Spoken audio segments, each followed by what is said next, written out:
गरीब माँ और 5 बेटियों का गाजर घर।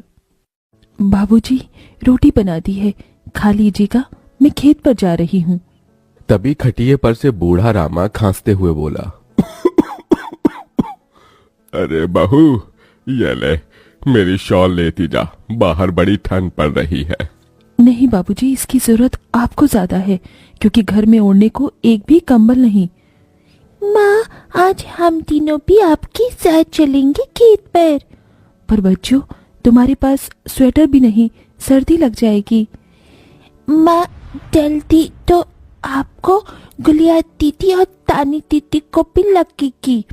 अगर हम जब एक साथ मिलकर खेत पर काम करेंगे तो ज्यादा पैसे आएंगे और फिर हम कंबल खरीद लेंगे।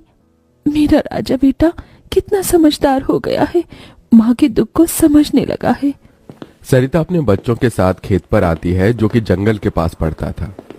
बच्चों, हमें आज के आज खेत जोतकर गाजर की फसल बोनी है।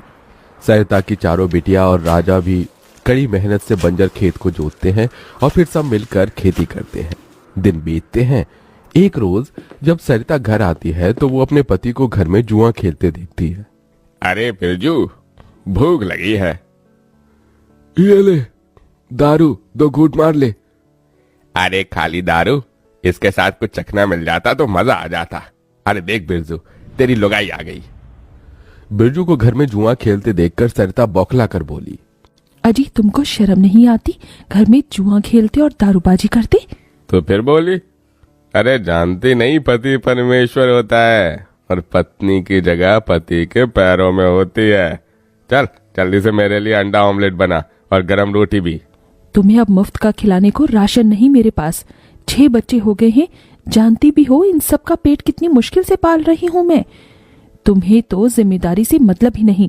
घर में बूढ़ा बीमार पिता है, तुम तो कमाने गए थे ना, फिर क्या हुआ? आते ही पैसे मांगने लगी। पति ने खाया पिया कि नहीं, ये तेरा बाप पूछेगा। नशे में तो बिरजू सरिता से अकड़ते हुए अपनी चमड़ी की चप्पल निकालकर उसे बहुत पीटता है। ये ले, और लड़ाएगी जबान। मैं कमाता नहीं तो क्या इस घर में मेरी इज्जत नहीं होगी? ये ले। बचाओ, ओह बचाओ, माँ को मत मारो पिताजी। तभी लड़खड़ाते हुए बिछौने से उठकर बूढ़ा रामा कहता है, अरे निकम्मे, छोड़ दे बहू को, निकल जा इस घर से तू, और फिर कभी शक्ल मत दिखाना। अरे ये मेरा घर है, मैंने बनाया है इसे। बिरजू चला जाता है। तभी रामा रोते हुए बोलता है, अरे जाने कैसे उड़ाऊं बेटे को जन्म दे दिया है मैंने। मेरे हाथों भारी गलती हो गई जो इसे तेरी शादी कराई। बहू, माफ कर दे मुझे।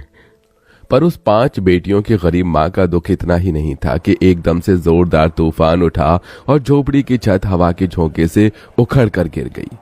हे भगवान, इतना भयंकर तूफान!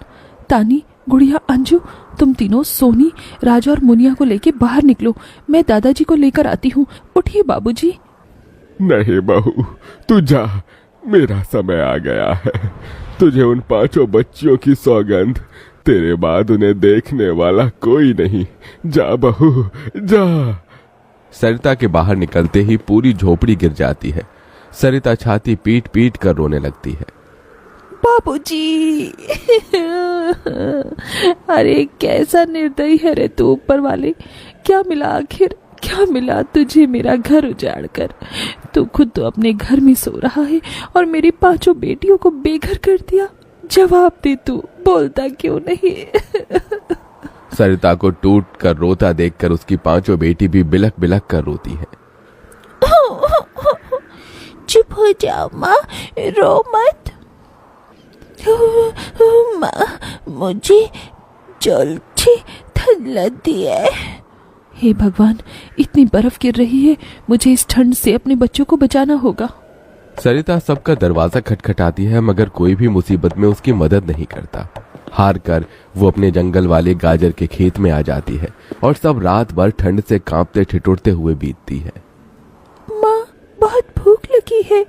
हाँ माँ, मुझे भी भूख लगी है।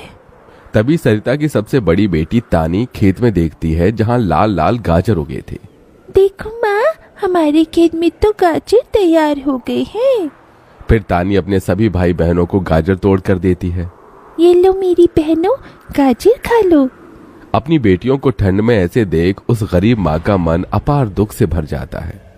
अपनी इस गरीब लाचार माँ को माफ कर देना बच्चों, तुम्हें ये ठंड भोगना पड़ रहा है।